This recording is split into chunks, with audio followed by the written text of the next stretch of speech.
முடிக்க போறானுங்க மக்களை. இன்னைக்கு வந்து எபிசோடே கிடையாது. இன்னைக்கு சாட்டர்டே எபிசோட் எடுக்க முடியாது, ஏன்னா மழை கொட்டிக்கிட்டு இருக்கு சென்னையில், அதனால வந்து எடுக்க முடியாது புயல்னால அப்படின்ற மாதிரி சொன்னாங்க. இன்னைக்கு லேட்டாக தான் வந்து ஷூட் எடுக்கிறதுக்காக பார்த்தீங்கன்னா ஸ்டார்ட்டே பண்ணியிருக்காங்க. அதனால வந்து நம்மளுக்கு கியூரியாசிட்டி இருந்துச்சு, ஐயோ எப்படி பண்ண போறாங்க அப்படின்னு சொல்லிட்டு. அதெல்லாம் கிடையாது, அதெல்லாம் முந்தின சீசன். அப்போ தான் கமல் சார் வருவார், எப்படி சொல்ல போகிறாரு, அந்த ப்ரோமோலே தலைவன் வந்து புடின்னு பிடிப்பான். ஆனால் இவர் வருவார். இன்றைக்கும் பார்த்தீங்கன்னா ப்ரோமோவில் என்ன சொல்கிறாரு அப்படின்னு கேட்டிங்கன்னா, புயல் அடிச்சுக்கிட்டு இருக்கு, அடக்கி வச்சுருந்த இதெல்லாம் வந்து வெள்ளமாக போகுது, பொம்மையை கொடுத்து விளையாட சொன்னால் வன்மத்தை கக்குறாங்க, என்னன்னு கேட்டுருவோம் அப்படின்னு சொல்கிறார்.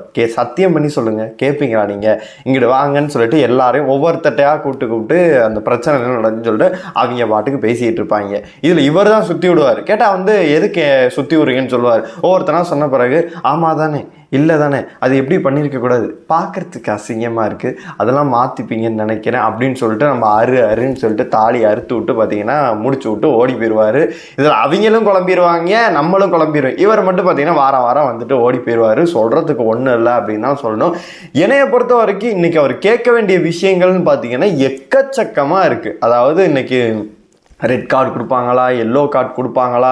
ஏன்னா வந்து அந்த டாஸ்க் விளையாண்ட ராணுவ மேலே தப்பு இருக்குது, ரயான் மேலே தப்பு இருக்குது, அவர் வார்த்தையை விட்டார், அப்புறமேட்டு ஜெஃப்ரின்னு சொல்கிறாங்க. இந்த மாதிரி பார்த்தீங்கன்னா நிறைய குறும்படங்கள் பார்த்தோம். அது ஒரு சைடு இருக்க, இந்த புழுகு மூட்டை டப்பா அருண், அவன் போட்ட ஆட்டம்லாம் தாங்க முடியாத ஆட்டம் அவன். அதுக்கப்புறமேட்டு சாச்சனா அங்கங்கே வந்து விளையாண்டுக்கிட்டு அது பண்ணிக்கிட்டு இருந்துச்சு. அப்புறம் தீபக்கும் பார்த்தீங்கன்னா ஒன் சைடு இல்லாமல் ஃபுல் அண்ட் ஃபுல் வந்து அருணுக்கு தான் டப்பா அடிச்சாப்புல.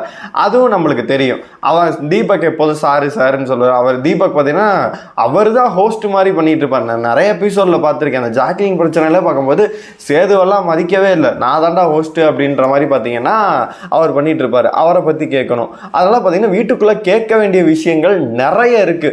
அதுவே ஒரு 4 எபிசோட் போ, அந்த அளவு வந்து நிறைய விஷயங்கள் கேட்கலாம். ஆனால் மஞ்சரிக்கு வந்து அவங்களும் புழுகுவாங்க. ஆனால் வந்து நேற்று வந்து நியாயமாக நடந்துக்கிட்டாங்க. அவங்க சொல்லாத விஷயங்கள்லாம் சொன்னேன்னு சொல்லிட்டு பிராண்ட் பண்ணி அழுக வச்சு ட்ரிகர் பண்ணானுங்க.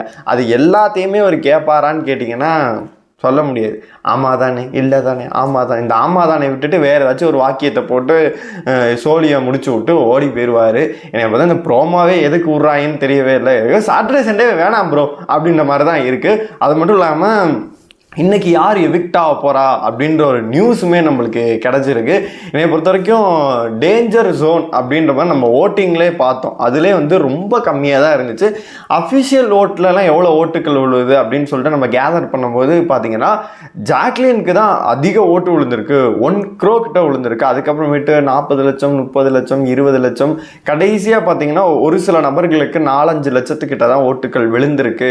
அதில் அவங்க தான் வந்து ரொம்ப லோவாக இருக்காங்க அப்படின்ற மாதிரி சொல்லியிருக்காங்க. என்னை பொறுத்து அவங்க யார் அப்படின்னு கேட்டிங்கன்னா சிவகுமார், சாச்சனா கிடையாது, சாச்சனா காப்பாற்றப்பட்டார் மக்களே. அதை பற்றி நான் சொல்கிறேன். பார்த்தீங்கன்னா சிவகுமார், ரஞ்சித், அதுக்கப்புறம் பார்த்தீங்கன்னா ஆர்ஜே ஆனந்த், இவங்க தான் வந்து டேஞ்சர் ஜோனில் இருக்காங்க.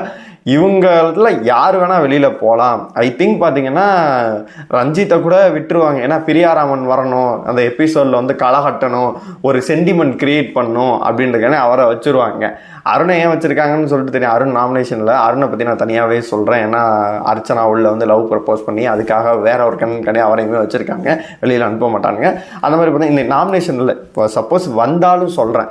அதனால் பார்த்தீங்கன்னா ரஞ்சித்தை வந்து வச்சுருக்காங்க. சிவகுமாரை வந்து என்ன காரணத்துக்காக வச்சுருக்காங்கன்னே தெரியவே இல்லை. என்னை பொறுத்த வரைக்கும் ஆர்ஜே ஆனந்தி சமீப வாரங்கள்லாம் வந்து கண்டென்ட் சுத்தமாக இல்லை. அதனால் என்னையை பொறுத்த வரைக்கும் சத்யா இல்லாட்டி ஆர்ஜே ஆனந்தி, இவங்க 2 பேர்த்துல யாராச்சும் ஒரு ஆள் தான் வெளில போவாங்க. டபுள் எவிக்ஷனா அவங்க 2 பேருமே வெளியில் போயிடுவாங்க அப்படின்ற மாதிரி தான் சொல்லிட்டு இருக்காங்க. உங்களை பொறுத்த வரைக்கும் இந்த வாரமும் சாச்சனா வந்து பார்த்தீங்கன்னா காப்பாற்றப்பட்டிருக்காங்க. ஓட்டு பிச்சு எரியுது அப்படிங்கிறாங்க. எவன் போடுறானே நமக்கு கண்டுபிடிக்க முடியாது அப்படின்னு தான் சொல்லணும். அது இல்லாமல் அடுத்த வாரம் கேப்டன் வேற தலைவி ஆகிட்டாங்க. அடுத்த வாரம் என்ன நடக்க போகுது அப்படின்னு சொல்லிட்டு நம்மளுக்கு தெரியவே இல்லை. உங்களை பொறுத்த வரைக்கும் இந்த வாரம் யார் எவிக்டான்னு நல்லாயிருக்கும் நீங்கள் நினைக்கிறீங்களோ மறக்காமல் கமெண்ட் பாக்ஸில் சொல்லுங்கள்.